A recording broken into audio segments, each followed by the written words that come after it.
अस्सलाम वालेकुम to all my future doctors. आज के इस लेक्चर में हम बात करने जा रहे हैं कि what are the chemical properties of और केमिकल रिएक्शंस ऑफ एल्केन्स। ठीक है, पहले लेक्चर में हमने डिस्कस किया था about the preparation of alkanes. उसमें हमने बहुत सारे मेथड्स को क्लियर किया था और बहुत सारे पैटर्न्स के क्वेश्चंस को भी देखा था कि कौन कौन से पैटर्न्स जो एनसीईआरटी से डिज़ाइन हो सकते हैं। ठीक है, तो इस वीडियो में इस लेक्चर में हम बात करेंगे केमिकल प्रॉपर्टीज़ की। सो get your NCERT in front of you and note down the important points and important patterns of questions for your examination. So let's start.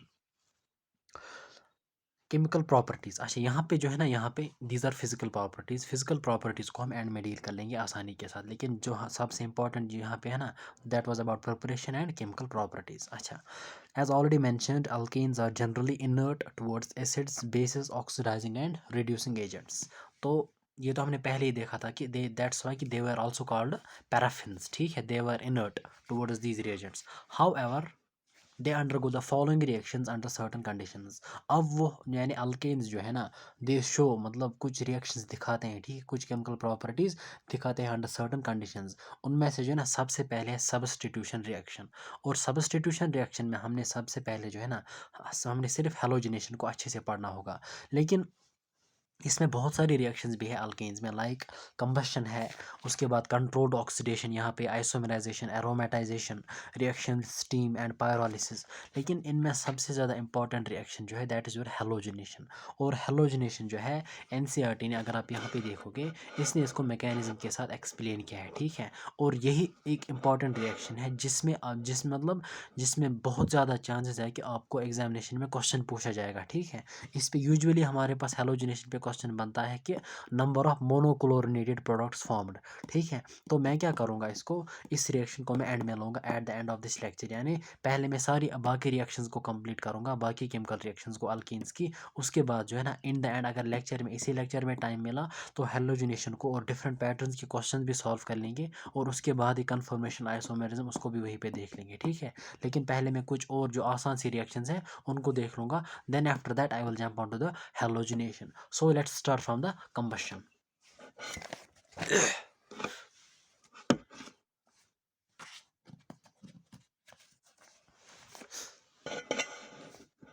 Okay, it's your combustion. ध्यान रखना, यहाँ पे जो है ना, मैं रश भी कर सकता हूँ because these are easy reactions. जहाँ पे मुझे लगे कि अंडरस्टैंडिंग की ज़रूरत है, वहाँ पे मैं मतलब आसानी के साथ चलूँगा। It's combustion alkanes on heating in presence of the. देखो, यहाँ पे कोई लॉजिक मतलब कोई लॉजिक वॉजिक चीज़ मतलब नहीं है। ठीक है, कोई लॉजिकल चीज़ जिस तरह वोटिस रिएक्शन में हमने याद रखना था कि बॉन्ड्स को ब्रेक करना है फिर प्रोडक्ट बनाना है। ठीक है, लेकिन इन रिएक्शंस में ऐसी चीज़ नहीं, बिल्कुल मेमोरी बेस्ड जो है ना चीज़ें हैं, बिल्कुल डायरेक्टली आप इनको याद रखना हो। ठीक है, याद रखना होगा।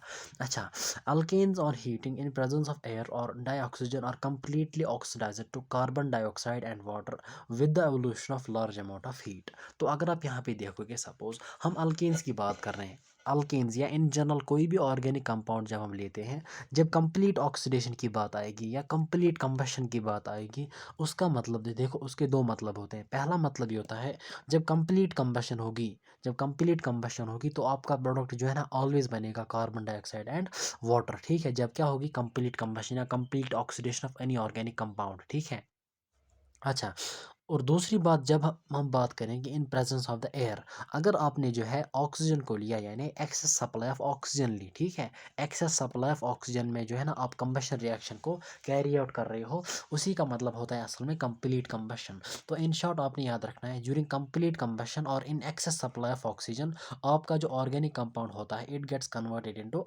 Carbon dioxide and water. ठीक है, यानी जब एक्सेस सप्लाई ऑफ ऑक्सीजन होगा या कंप्लीट कंबशन होगी। ठीक है, एट दैट टाइम आपका प्रोडक्ट जो है ना, मतलब आपका जो रिएक्टेंट होता है वो कम्प्लीटली कन्वर्ट होता है किस में, आपके कार्बन डाइऑक्साइड में और आपके वाटर में। ठीक है, अच्छा, जब इनकम्प्लीट कंबशन होती है तो उस टाइम भी हम देख लेंगे अभी क्या होता है। ठीक है, so this was about the complete combustion. यहाँ पे एग्जांपल दिया इसने मीथेन की और ब्यूटेन की, इनकी कंबशन हो रहे हैं। अगर आप यहाँ पे देखोगे, अच्छा, इस रिएक्शन के दौरान यानी कंबशन रिएक्शंस के दौरान जो एंथैल्पी चेंज होती है, जो एनर्जी चेंज होती है, उसको हम कहते हैं enthalpy of combustion, delta H C. ठीक है, एंथैल्पी ऑफ कंबशन। और आपने हमेशा याद रखना है, एंथैल्पी ऑफ कंबशन जो होती है, इट इज़ ऑलवेज, देखो यहाँ पे कह रहा है कि with the evolution of large amount of heat, जब हीट इवॉल्व होती है तो प्रोसेस को हम कहते हैं एक्सोथर्मिक।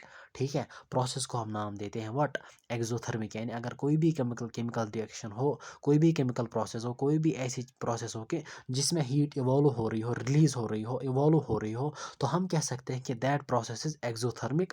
और एक्सोथर्मिक प्रोसेस के लिए जो एंथैल्पी होती है दैट्स ऑलवेज नेगेटिव। तो हम कह सकते हैं कि enthalpy of combustion is always negative. ठीक है। हाँ, मैग्नीट्यूड डिफरेंट हो सकता है। सपोज मीथेन के लिए इट्स 890 किलो जूल्स पर मोल। अब माइनस का मतलब रिलीज हो रही है, ठीक है। और ब्यूटेन के लिए इट्स 2875.84 किलो जूल्स पर मोल। ठीक है। तो यहाँ पे जो है आपने याद रखना है enthalpy of combustion is always negative. अच्छा, उसके बाद the general combustion equation for any alkane is, तो किसी भी एल्केन के लिए जो जनरल कंबशन रिएक्शन है, जनरल कंबशन इक्वेशन है, आपने उसको याद रखना होगा। ठीक है। तो general formula of alkane is CnH2n+2 plus 3n+1 whole divide by 2 times oxygen gives n times carbon dioxide plus n+1 times water. ठीक है। आपने इस जनरल कंबशन इक्वेशन को याद रखना होगा। अच्छा, उसके बाद due to the evolution of large amount of heat during combustion alkanes are used as fuels. तो अल्केन्स को हम यूज कर सकते हैं एज व्हाट, एज फ्यूल्स। अब हम बात करेंगे इनकम्प्लीट कंबशन की। During incomplete combustion of alkanes with insufficient amount of air. तो अब यहाँ पे आप देख रहे हो it's incomplete combustion and insufficient amount of air और लिमिटेड सप्लाई ऑफ एयर। वहाँ पे हमने बोला था complete combustion and excess supply of air. ठीक है। तो उन दोनों को आपने वहाँ पे याद रखना है। जब कंप्लीट कंबशन होती है मतलब आप एल्केन्स को जो है ना बर्न कर रहे हो, ठीक है, उनकी कंबशन रिएक्शन को कैरी आउट कर रहे हो इन excess supply of air, that is the complete combustion. लेकिन इनकम्प्लीट कंबशन में क्या होता है, लिमिटेड सप्लाई ऑफ एयर होता है, लिमिटेड सप्लाई ऑफ ऑक्सीजन होता है, इनसफिशिएंट सप्लाई ऑफ ऑक्सीजन या एयर होता है। तो आपको क्या बनता है, देखो कंप्लीट कंबशन में आपको क्या बनता था, कार्बन डाइऑक्साइड एंड वाटर। लेकिन इनकम्प्लीट कंबशन में जो है आपको कार्बन डाइऑक्साइड नहीं बनता है। ठीक है। तो यहाँ पे क्या बनता है, यहाँ पे कार्बन ब्लैक इज फॉर्म्ड, यानी आपको कार्बन बनता है। ठीक है। Carbon black is formed which is used in the manufacture of ink, printer ink, black pigments and as filters. मतलब these are the uses of carbon black. तो in short आपने याद रखना है what are the products formed during incomplete combustion and what are the products formed during complete combustion. तो अगर आप यहाँ पे देखोगे इनकम्प्लीट कंबशन ऑफ मीथेन, यहाँ पे इसने दिखाई है इनकम्प्लीट कंबशन ऑफ मीथेन जो है, यहाँ पे अगर आप देखोगे incomplete, it is methane, oxygen जो है इट्स इनकम्प्लीट कंबशन यहाँ पे लिख रहा है, it's carbon solid, carbon solid यानी कार्बन ब्लैक बन रहा है प्लस वाटर। ठीक है। So these are the products of incomplete combustion. अब हम बात करेंगे कुछ क्वेश्चंस की, दो तीन क्वेश्चंस की जो कि कंबशन रिएक्शन पे डिज़ाइन हो सकते हैं। ठीक है। जो कि कंबशन रिएक्शन पे डिज़ाइन हो सकते हैं। इन क्वेश्चंस को आपने नोट करना होगा अच्छे से इनको नोट करना होगा। Okay, chemical properties combustion. तो यहाँ पे जो है मैंने एक पहला क्वेश्चन डिज़ाइन किया है, alkanes on complete combustion gives. तो ऑब्वियसली बात है जब कंप्लीट कंबशन होती है in excess supply of oxygen, किसी भी अल्केन को आप जो है ना मतलब बर्न कर रहे हो तो उनके प्रोडक्ट्स क्या होते हैं, कार्बन डाइऑक्साइड एंड वाटर। ठीक है। तो यहाँ पे आप लिख सकते हो कार्बन डाइऑक्साइड एंड वाटर। अच्छा, एंथैल्पी ऑफ कंबशन इज, तो एंथैल्पी ऑफ कंबशन जो होती है ना, हीट जो होती है during enthalpy change during combustion process, उसको हम कहते हैं एंथैल्पी ऑफ कंबशन, या एनर्जी चेंज जो होते हैं उसको हम कहते हैं एंथैल्पी ऑफ कंबशन। और वो होती है ऑलवेज नेगेटिव, यानी हम कह सकते हैं कि एंथैल्पी ऑफ कंबशन जो है ना दैट इज ऑलवेज नेगेटिव। ठीक है। अच्छा, general combustion equation for any alkane is, तो आपने याद रखना है कि what is the general combustion equation for any alkane. ठीक है। आपने वहाँ पे एनसीईआरटी पे देखा होगा व्हाट दैट इज, उसको आपने जुबानी याद रखना है। अच्छा, during incomplete combustion alkanes are converted into, तो ड्यूरिंग इनकम्प्लीट कंबशन अल्केन्स जो है ना they are converted into carbon black. ठीक है। They are converted into carbon and water. तो वाटर तो बनता है किसमें, कंप्लीट में भी, इनकम्प्लीट, लेकिन कंप्लीट में जो है ना आपको वाटर के अलावा कार्बन डाइऑक्साइड बनता है, लेकिन इनकम्प्लीट में वहाँ पे कार्बन बनता है, कार्बन ब्लैक। अच्छा, the following substance is used in the manufacture of printer ink and black pigments. It's your carbon black. That following substances will be carbon black. That's not the carbon. That's not the diamond. ठीक है. That's not like carbon like diamond. ठीक है. It's carbon black. अच्छा, यहाँ पे मैंने यहाँ पे इस इक्वेशन को मतलब केमिकल इक्वेशन जो है, suppose it's methane plus oxygen it gives us this. तो आपने हमेशा प्रोडक्ट्स को देखना है, what these products are formed. तो अगर आप प्रोडक्ट्स को देखोगे इट्स कार्बन ब्लैक, कार्बन बन रहा है और वाटर बन रहा है, तो आपसे पूछा जा रहा है कि ये जो ए प्रोसेस है वेदर इट्स कंप्लीट कंबशन और इनकम्प्लीट कंबशन। तो अगर आप यहाँ पे देखोगे, अगर कंप्लीट कंबशन होती तो यहाँ पे कार्बन की जगह क्या होता, योर कार्बन डाइऑक्साइड। वाटर तो सेम रहता है बोथ केसेस में, कंप्लीट में भी इनकम्प्लीट में भी। अगर ये प्रोसेस कंप्लीट कंबशन होती तो हम यहाँ पे कार्बन सॉलिड की जगह कार्बन डाइऑक्साइड होता, लेकिन यहाँ पे कार्बन डाइऑक्साइड नहीं है बल्कि कार्बन सॉलिड है। दैट मीन्स कि it is a is incomplete combustion. So this was all about the combustion and different patterns of questions जो आपने यहाँ पे याद रखने हैं। अच्छा, coming to the another reaction that is the controlled oxidation. That is the controlled oxidation. अगर आप यहाँ पे देखोगे, it says that alkanes on heating with regulated supply of dioxygen or air at high pressure and in the presence of suitable catalysts give a variety of oxidation products। यानी आपने क्या करना है, अल्केन्स को हम ट्रीट करते हैं किसके साथ, ऑक्सीजन के साथ, लेकिन इन प्रेजेंस ऑफ डिफरेंट कैटलिस्ट्स। यानी जब हम डिफरेंट कैटलिस्ट्स या डिफरेंट रिएजेंट्स को लेते हैं तो हमारे पास डिफरेंट ऑक्सीडेशन प्रोडक्ट्स बनते हैं। ठीक है, different oxidation products are possible under suitable, यानी जब सूटेबल या डिफरेंट कैटलिस्ट हम यूज़ करते हैं। तो अगर आप पहले हम देखेंगे, suppose it's our methane. Methane को जब आप ट्रीट करते हो किसके साथ, कॉपर मेटल के साथ at a temperature of this very very important, इसको आपने याद रखना है टेम्परेचर को, ये वाला copper at a temperature of 523 kelvin. ठीक है, बिकॉज जब हम अल्कोहल्स पढ़ लेंगे इंशाल्लाह वहाँ पे भी ये रिएक्शन होती है। मतलब कॉपर एंड 523 जो है ना, इट एक्ट्स एज, मतलब copper at a temperature of 523 it acts as oxidising agent, यानी इट कैरीज आउट ऑक्सीडेशन। ठीक है, copper at a temperature of 523 it carries out what, it carries out your oxidation. ठीक है, अच्छा, तो यहाँ पे आपने याद रखना है मीथेन को ये कन्वर्ट करता है into methanol. It converts methane into alcohol. ठीक है, यानी at a temperature of 523 and copper it gets, यानी alkane gets converted into alcohol. ठीक है, इसी तरीके से मीथेन जो है in presence of the oxide of molybdenum, ठीक है, it's molybdenum oxide MO2O3 it gets converted into methanol, यानी it gets converted into aldehyde. अगर आपको अभी नहीं पता है कि what aldehydes are, what carboxylic acids are, इनको हम जो है ना आसानी के साथ इसके बाद जो हम चैप्टर उठाएंगे, यानी जो कार्बोक्सिलिक एसिड्स होगा तो उसी में हम इसको मतलब डील कर लेंगे। ठीक है, तो आपने देखना है कि methane gets converted into methanol, number of carbon atom same रह रहा है इस केस में भी, इस केस में भी, इस केस में भी, इस केस में भी। अच्छा, यहाँ पे जो है ना आपका ईथेन है, ईथेन इन प्रेजेंस ऑफ ये क्या है यहाँ पे, एसिटेट। ठीक है, इट्स मैंगनीज एसिटेट।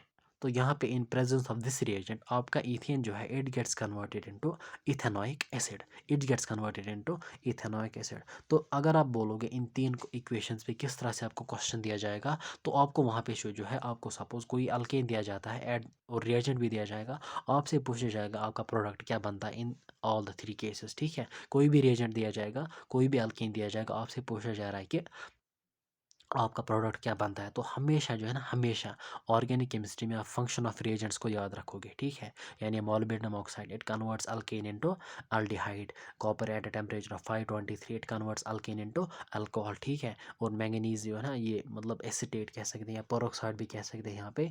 तो इन प्रेजेंस ऑफ दिस रिएजेंट आपका अल्केन कन्वर्ट होता है into carboxylic acid. So function of reagent is very very important. उसके बाद जो है ना इन चार रिएक्शंस में ये this reaction is very important, fourth reaction.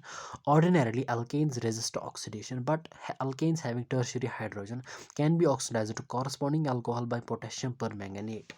अच्छा, यहाँ पे क्या है कि यूजुअली जो है ना अल्केन्स रेजिस्ट ऑक्सीडेशन। ठीक है, दे रेजिस्ट व्हाट, दे रेजिस्ट मतलब आसानी के साथ जो है ना वो ऑक्सीडाइज नहीं होते हैं। बट इट सेज दैट जिन अल्केन्स के पास टर्शियरी हाइड्रोजन होगा, टर्शियरी हाइड्रोजन एटम होगा, तो वही ऑक्सीडाइज होते हैं to alcohols by potassium permanganate. यहाँ पे जो पोटेशियम पर मैंगनेट जो है KMnO4 जो है, यहाँ पे इसने लिखा है KMnO4 it acts as the oxidising agent, it acts as the oxidising agent. तो यहाँ पे इसने एग्जाम्पल लिया है 2 मिथाइल प्रोपेन। 2 मिथाइल प्रोपेन जो है इसमें हमारे पास टर्शियरी हाइड्रोजन होता है। ये टर्शियरी हाइड्रोजन का मतलब क्या होता है ये मैं आपको अभी बोलूँगा।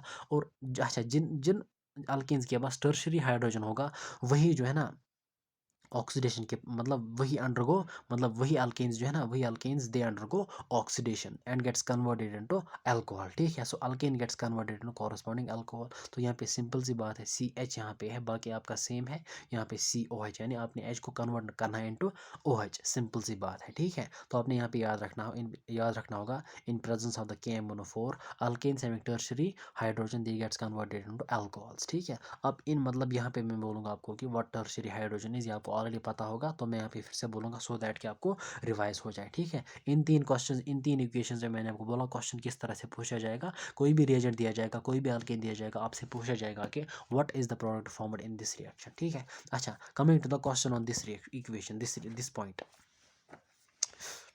It's your controlled oxidation. यहाँ पे अगर आप देखोगे controlled oxidation, alkanes resist what?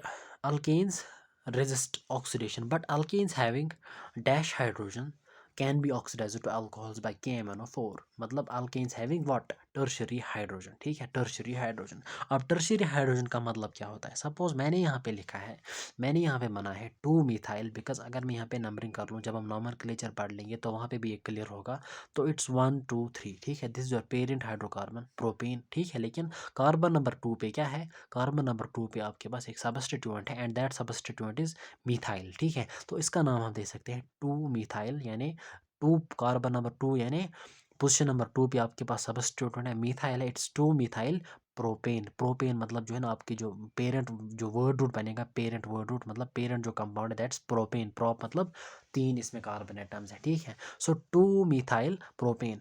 अगर आप यहाँ पे देखोगे इस कार्बन एटम को, this carbon atom is it's have 3 degree carbon, this is 3 degree carbon. 3 degree carbon जो होता है ना, उसके साथ जो है ना 3 कार्बन एटम्स अटैच होते हैं, ठीक है। 3 डिफरेंट कार्बन एटम्स या सेम कार्बन एटम्स अटैच होते हैं, उस कार्बन को हम नाम देते हैं 3 डिग्री कार्बन, ठीक है। बिकॉज हमारे पास जो है ना 3 तरह के carbon, usually 4, 0 degree, 1 degree, 2 degree and 3 degree. लेकिन अभी आपने याद रखना है 3 डिग्री कार्बन वो कार्बन होता है जिसके साथ अटैचड में कितने कार्बन होंगे? 3 कार्बन। और 2 डिग्री कार्बन वो कार्बन रहता है, सपोज अगर मैं यहाँ पे 2 डिग्री कार्बन भी आपको दिखाऊँ, सपोज इट्स CH2, CH3,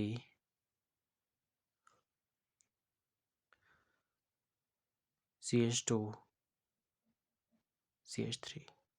अगर आप यहाँ पे देखोगे इस कार्बन को, सपोज दिस कार्बन, अगर आप यहाँ से एक कार्बन, ज़रूरी नहीं है कि यहाँ से कौन सा ग्रुप है, लेकिन यहाँ से एक कार्बन, यहाँ से एक कार्बन, तो हम कह सकते हैं this carbon is your 2 degree carbon, ठीक है। This carbon is 2 degree carbon, ठीक है। तो आपने हमेशा याद रखना कि अगर कार्बन के साथ 2 कार्बन जुड़े होंगे उसको हम कहेंगे 2 डिग्री कार्बन, अगर 3 कार्बन जुड़े होंगे उसको हम कहेंगे 3 डिग्री कार्बन, अगर एक ही कार्बन जुड़ा होगा उसको हम कहेंगे 1 डिग्री। सो टर्मिनल मिथाइल जो है ना, this methyl, this is your 1 degree carbon, ठीक है, 1 डिग्री कार्बन। अब डिग्री कार्बन जो होगा उसके पास जो ग्रुप होगा उसको भी हम वही डिग्री कहेंगे। सपोज इसके पास 1 डिग्री हाइड्रोजन है, ठीक है, 3 हाइड्रोजन है, लेकिन each having 1 degree hydrogen, because 1 degree carbon के साथ जुड़े हैं। अगर आप यहाँ पे देखोगे इस 2 डिग्री कार्बन जो है ना, इस वाले हाइड्रोजन को हम नाम देंगे 2 degree hydrogen, because this hydrogen is attach to 2 degree carbon. इसी तरीके से यहाँ पे जो है 3 डिग्री कार्बन के साथ जो हाइड्रोजन होगा उसको हम नाम देते हैं टर्शरी और 3 डिग्री हाइड्रोजन, ठीक है। सो हमारे पास 3 तरह के कार्बन आएंगे, primary, secondary and tertiary. Primary का मतलब 1 डिग्री, सेकेंडरी का मतलब 2 डिग्री, टर्शरी का मतलब 3 डिग्री। फिलहाल आपने इन तीनों को याद रखना होगा, ठीक है। अच्छा, तो जिनके पास टर्शियरी हाइड्रोजन होगा they gets oxidised in presence of KMnO4। तो आपको यहाँ से पूछा जाएगा कि what is the product formed. तो सिंपल सी बात है जो है ना, आपने अगर NCERT को अच्छे से याद रखा होगा वहाँ पे, तो आपको खुद ब खुद याद आएगा this is then process of oxidation and alkanes जो है ना having tertiary hydrogen they gets converted into alcohol. तो यहाँ पे सिंपल से आपने लगाना है OH, तो आपका वो प्रोडक्ट बनेगा, ठीक है। और इसी तरीके से यहाँ पे मैंने इसको बनाया, यानी इसको मैंने कंप्रेस करके लिखा, it's CH is here, it's CH है ना, CH। उसके बाद जो है ना, अगर आप देखोगे इसी CH के साथ यानी इस कार्बन के साथ कितने मिथाइल ग्रुप्स जुड़े हैं, इट्स 1, इट्स 2, इट्स 3। तो इट्स CH3 होल मतलब 3 टाइम्स, ठीक है, इट इज़ 3 टाइम्स, मतलब ये 3 मिथाइल ग्रुप्स इसके साथ जुड़े रहे हैं, ठीक है। और इसी तरीके से यहाँ पे भी रहेगा और H gets converted into OH। इस प्रोसेस को आपने A जो है ना, A यानी ए का मतलब यहाँ पे आपने कौन सा रिएजेंट यूज़ किया है, ठीक है। Your A here is it is KMnO4। या आपसे ये पूछा जा रहा है कि what this process is oxidation. This was about the controlled oxidation. Coming to the another reaction that is your isomerisation, that's your isomerisation. अच्छा, यहाँ पे क्या रहा है कि एन अल्केन्स, हमेशा याद रखना एन का मतलब होता है स्ट्रेट चेन, ठीक है। एन का मतलब क्या होता है? Straight chain. और अगर हम देखोगे एन आइसो नियो, ठीक है, सेक, वो बाकी जो एन के अलावा जितनी भी किस्में होती हैं उन वो ब्रांचेड होते हैं, ठीक है। दोज अल्केन्स या जो कोई भी मतलब ऑर्गेनिक कंपाउंड होगा, दोज आर ब्रांचेड। अल्कीन हो अल्काइन हो मतलब कुछ भी हो, एन जो है ना, जब भी आप देखोगे ना n n alkene n alkene, मतलब ये स्ट्रेट चेन है, इसमें कोई ब्रांच वगैरह बिल्कुल भी नहीं है, ठीक है। और अगर कहीं भी आप अगर आप देखोगे आइसो नियो सेकेंड सेक, ठीक है, सेकेंडरी, तो वहाँ पे आप मान लीजिए दैट इज़ ब्रांचेड, उसमें जो है ना कहीं पे कोई ब्रांच होगी, कोई सब्स्टिट्यूट होगा, ठीक है। सो आपने यहाँ पे याद रखना है कि एन अल्केन्स यानी आइसोमेराइजेशन में क्या होता है, n alkanes on heating in presence of anhydrous aluminium chloride, anhydrous aluminium chlorides AlCl3 and hydrogen chloride gas isomerise to branched chain alkanes, यानी एन अल्केन्स जो होते हैं, स्ट्रेट चेन अल्केन्स जो होते हैं ना, in presence of these reagents they isomerise, they gets converted into branched chain alkanes, ठीक है। यानी इनिशियली जो आपको रिएक्टेंट होगा वो स्ट्रेट होगा और आपका जो प्रोडक्ट बनेगा that will be the branched, number of carbon atoms बिल्कुल सेम रहेगा, ठीक है। Major products are given below. अच्छा, यहाँ पे कह रहा है कि some minor products are also possible which you can think, और minor products are generally not reported in organic reactions. यहाँ पे कह रहा है कि देखो, जब भी हम किसी ऑर्गेनिक रिएक्शन को कैरी आउट कर रहे हैं तो हमारा मेन पर्पस होता है कि कोई प्रोडक्ट बनाना, लेकिन अलॉन्ग विद दैट प्रोडक्ट उसके साथ कुछ माइनर प्रोडक्ट्स भी, कुछ और प्रोडक्ट्स भी बनते हैं, लेकिन हमारा फोकस जो है ना वो सिर्फ मेजर प्रोडक्ट्स पे होता है, ठीक है, मेजर प्रोडक्ट्स पे। और माइनर प्रोडक्ट्स यूजुअली हम ऑर्गेनिक रिएक्शंस में नहीं दिखाते, बिकॉज हमें वो नहीं चाहिए होते, हमें सिर्फ मेजर प्रोडक्ट्स के साथ डील करना होता है। तो अगर आप यहाँ पे देखोगे इट्स योर हेक्सेन, लेकिन एन हेक्सेन, ठीक है, it's hexane but n hexane मतलब स्ट्रेट। अगर आप यहाँ पे देखोगे इट इज़ CH3, उसके बाद जो है CH2 जो है ना इट्स 4 टाइम्स, यानी आपने जब आप इसको लिखोगे तो आपने लिखना है CH2 4 टाइम्स, मतलब CH3 CH2 CH2 CH2 CH2 4 बार आपने लिखना है CH2, उसके बाद फिर से CH3। तो इसने यहाँ पे इसको कंप्रेस किया है इस फॉर्मूला को। अच्छा, n hexane in presence of anhydrous AlCl3, यानी ये तो ये रिएजेंट है, they gets isomerised to branched chain alkanes. अगर आप यहाँ पे देखोगे इट्स ब्रांचेड, अगर आप यहाँ पे देखोगे सपोज इसमें है 1 2 3 4 5 5 कार्बन एटम यहाँ से, और कार्बन नंबर 2 पे it's methyl, so 2 methyl pentane, यानी 2 मिथाइल यानी इट्स ब्रांचेड पेंटेन। देखो अब यहाँ पे बोलोगे इट्स पेंटेन इट्स हेक्सेन, यहाँ पे तो 5 कार्बन एटम आए, यहाँ तो 6 है, नहीं, अगर आपने overall number of carbon atoms को देख रहा है, ठीक है। अगर आप यहाँ पे देखोगे एक तो आएंगे स्ट्रेट चेन में यहाँ पे 5 और एक मिथाइल यहाँ पे हो गए 6, और यहाँ पे भी कितने आ रहे हैं 6, बिल्कुल ठीक है। So number of carbon atoms remains same. इसी तरीके से अगर आप यहाँ पे देखोगे इट्स कार्बन नंबर 3 पे होता है यहाँ पे, ठीक है, इट्स 1 2 3 4 5, ठीक है, कार्बन नंबर 3 पे it's methyl, that's why it's 3 methyl pentane. तो बिल्कुल आपने डाउट यहाँ पे कंफ्यूजन आपको नहीं होना चाहिए कि नॉमेनक्लेचर क्या है। इंशाल्लाह अभी इंशाल्लाह मैं GOC में भी चले जाऊँगा और वहाँ पे जो है ना नॉमेनक्लेचर को देख लेंगे कि व्हाट नॉमेनक्लेचर इज़ और कौन कौन सा पॉसिबल क्वेश्चन वहाँ पे बन सकता है। This was about the isomerisation. अब आइसोमेराइजेशन पे देखते हैं कि किस तरह का क्वेश्चन आपसे पूछा जाएगा, ठीक है, आइसोमेराइजेशन पे। Isomerization, okay.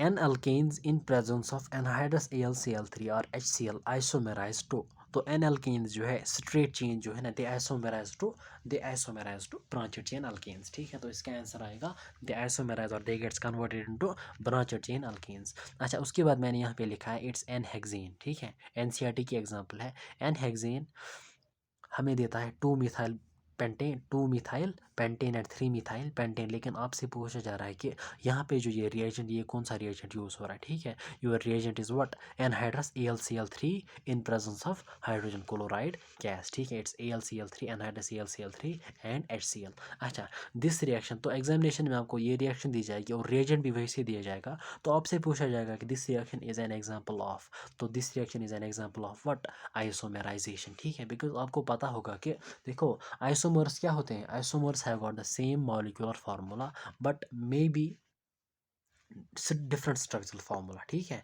या डिफरेंट केमिकल प्रॉपर्टीज हम उनको जनरल में कहते हैं। आइसोमर्स जो है ना they have got the same molecular formula but different but different what, different chemical properties और डिफरेंट स्ट्रक्चर। अगर हम स्ट्रक्चरल आइसोमेरिज्म की बात करेंगे, but they have got the different arrangement of atoms, they have got the different structure. तो अगर आप यहाँ पे देखोगे मॉलिक्यूलर फार्मूला जो है इस वाले की वो भी सेम रहेगी, इस वाले की भी सेम रहेगी, इस वाले की भी सेम रहेगी। So these are what isomers. लेकिन यहाँ पे अगर आप देखोगे इनका स्ट्रक्चर टोटली डिफरेंट है। It is straight chain, it is branched chain, carbon number 2 पे मिथाइल है, यहाँ पे कार्बन नंबर 3 पे मिथाइल है। ठीक है, दीज आर स्ट्रक्चरल आइसोमर्स या पोजिशनल। आई डोंट मतलब इस टाइम मुझे वो नहीं बोलना है कि व्हाट दीज आइसोमर्स, लेकिन these are isomers. That's why कि this reaction is an example of what, this reaction is an example of isomerisation. Coming to the another reaction that is your aromatisation.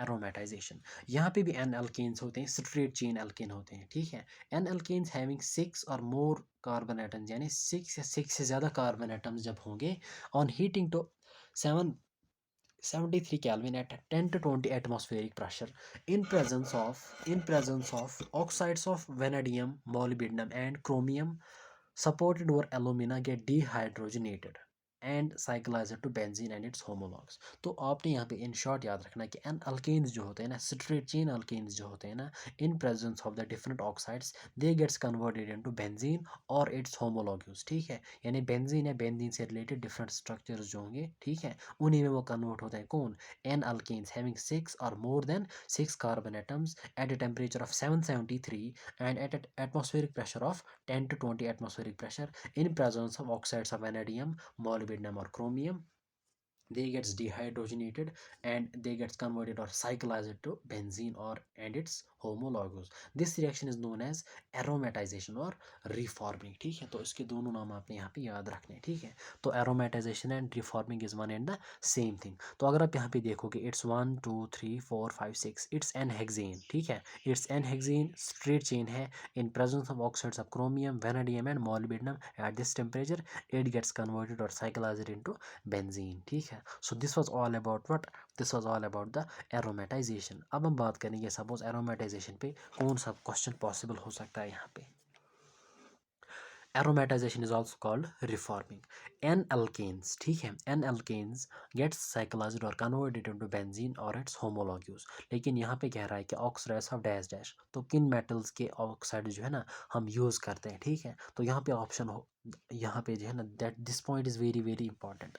अगर आप यहाँ पे देखोगे your vanadium, your molybdenum, your chromium, these are the d block elements. हमारे पास जो है ना 4 किस्म के एलिमेंट्स हैं, s block, p block, d block and f block. These are d block elements. तो यहाँ पे आपसे पूछा जाएगा these are the oxides of s block elements, p block elements, d block elements, f block elements. So these are the oxides of what, these are the oxides of d block elements. आपको वह मतलब वहाँ पे different elements दिए जाएंगे, आपने वहाँ पे जो है ना करेक्टली मतलब चूज करना होगा कि these are the oxides of vanadium, chromium and molybdenum. अच्छा, उसके बाद यहाँ पे इसने एग्जांपल दी है ये एनसीईआरटी की, मैंने लिखा यहाँ पे it's n hexane, oxides of vanadium में it gets converted into, it gets cyclised और कन्वर्टेड इनटू बेंजीन। ठीक है, this was about the aromatisation और reforming. Coming to the another reaction that is the reaction with steam, reaction with steam.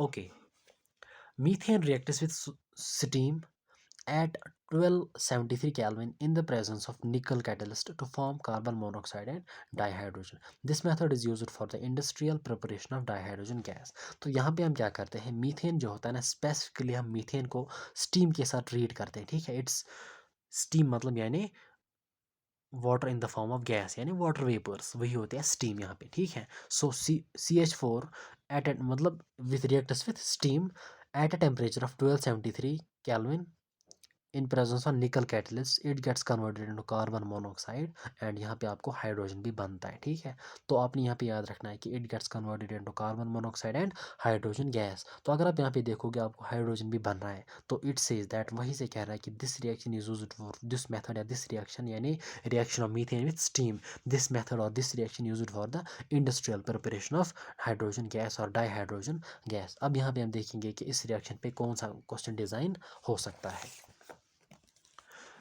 Okay, Reaction with steam.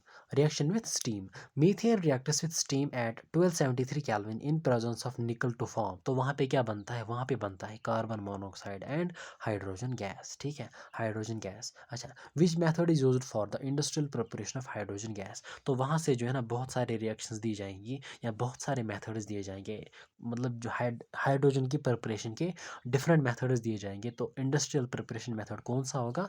जहाँ पे आपको methane को किसके साथ ट्रीट करना होगा? स्टीम के साथ at a temperature 1273 in presence of nickel. So these are the two questions जो कि इस पे जो है ना फ्रेम हो सकते हैं. Coming to the last reaction, that is the pyrolysis. ठीक है, पायरोलिसिस. पायरोलिसिस में क्या होता है? अगर आप यहाँ पे देखोगे, it says that, NCERT says that higher alkanes on heating to higher temperature, ठीक है, decompose into lower alkenes, alkenes. ठीक है, यानी अच्छा पहले हम इसको पढ़ लेते हैं. Such a decomposition reaction into smaller fragments by the application of heat is called pyrolysis और क्रैकिंग. यानी पायरोलिसिस और cracking they are the one and the same thing. जिस तरह से एरोमेटाइजेशन और रिफॉर्मिंग जो है ना one and the same thing थी, मतलब एरोमेटाइजेशन कहिए या रिफॉर्मिंग कहिए, इसी तरीके से पायरोलिसिस कहिए या क्रैकिंग कहिए. ठीक है, सो यहाँ पे हम कह रहे हैं कि ये जो हायर अल्केन्स होते हैं, when they are heated at higher temperature, they gets decomposed into lower alkenes and alkenes, lower alkenes and alkenes. और इसी डिकम्पोजिशन प्रोसेस को हम नाम देते हैं क्रैकिंग और पायरोलिसिस. तो यहाँ पे इसने एग्जांपल दिया किसकी? हेक्सेन की. Hexane at a temperature of 773 it gets converted into different products. ठीक है, तो यहाँ पे देखो, मतलब यहाँ पे products are not so important, because यहाँ पे आपने याद रखना है. Suppose specifically hexane, it gets converted into methane, it gets converted into ethane and propene. ठीक है, तो डिफरेंट प्रोडक्ट्स जो है ना आप इसको याद नहीं रख सकते, और it's not so important here. बस कुछ इंपॉर्टेंट पॉइंट्स आपने यहाँ पे याद रखने जो कि मैं आपके साथ शेयर करूँगा. ठीक है, so it's also called pyrolysis और क्रैकिंग. अब यहाँ पे इंपॉर्टेंट पॉइंट आने वाला है, पायरोलिसिस ऑफ अल्केन्स. अगर आप इसको याद भी रखोगे ना कोई दिक्कत नहीं. ठीक है, तो आप याद भी रखो, कोई बात नहीं. अच्छा, pyrolysis of alkanes is believe to be a free radical reaction. यानी देखो, जब आप जीओसी पढ़ोगे या जब हम जीओसी में देख लेंगे टाइप्स ऑफ ऑर्गेनिक रिएक्शंस, तो बहुत सारी रिएक्शन है, सब्स्टिट्यूशन, एलिमिनेशन, एडिशन, और एक रिएक्शन है that is the free radical reaction. यानी different different reactions different mechanism को फॉलो करती है. तो आपने यहाँ पे इन शॉर्ट याद रखना है कि पायरोलिसिस ऑफ अल्केन जो होती है ना, it is believe to be, यानी it is an example of free radical reaction. It is an example of what, या it follows free radical mechanism. ये भी आप याद रख सकते हैं, it follows free radical mechanism, और this reaction is an example of free radical reaction. अच्छा, प्रिपरेशन ऑफ ऑयल गैस और petrol gas from kerosene oil और petrol involves the principle of pyrolysis. This point is important. यानी जब आप oil gas को prepare कर रहे हो फ्रॉम कैरोसिन ऑयल, या पेट्रोल गैस को प्रिपेयर कर रहे हो कहाँ से? From petrol. It involves, this process involves principle of pyrolysis. अच्छा, for example dodecane, a constituent of kerosene oil on heating to 973, इसको आप याद रख सकते हो. ठीक है, और यहाँ पे आपने याद रखना है कि ये जो डोडेकेन है, यानी इसमें 10 carbon, डोडेक, sorry 12, decane is 10, decane होता है 10, डोडेक इज 12. तो इसमें जो है ना, यानी कैरोसिन ऑयल का जो कांस्टेंट होता है that is the dodecane. At this temperature, at in presence of these catalysts, a mixture of heptane and pentene is formed. This is heptane, this is pentene. ठीक है, तो यहाँ पे आप देखेंगे कि डिफरेंट पैटर्न के क्वेश्चन किस तरह से बन सकते हैं. ठीक है, अच्छा, इट्स योर पायरोलिसिस. तो यहाँ पे मैंने लिखा है, in which are the following process और reaction higher alkanes are decompose to lower alkanes and alkenes. तो हायर अल्केन्स किस प्रोसेस में कन्वर्ट होते हैं टू लोअर अल्केन्स? वो किस प्रोसेस में, किस रिएक्शन में? They are in the process of what? Pyrolysis और क्रैकिंग. अच्छा, pyrolysis of alkanes is an example of, it is an example of free radical reaction. Yeah, it follows free radical mechanism. अच्छा, preparation of petrol gas from petrol involves the principle of, it involves the principle of what? It involves the principle of pyrolysis or cracking. और यहाँ पे मैंने एक point लिखा है, liquid hydrocarbons are converted into gaseous hydrocarbons. अगर आप यहाँ पे देखोगे, it's petrol gas, it is gas, it is gas. Your petrol is what? Liquid. यानी प्रिपरेशन ऑफ पेट्रोल गैस, यानी आप मान लीजिए गैसेस हाइड्रोकार्बन. ठीक है, प्रिपरेशन ऑफ व्हाट?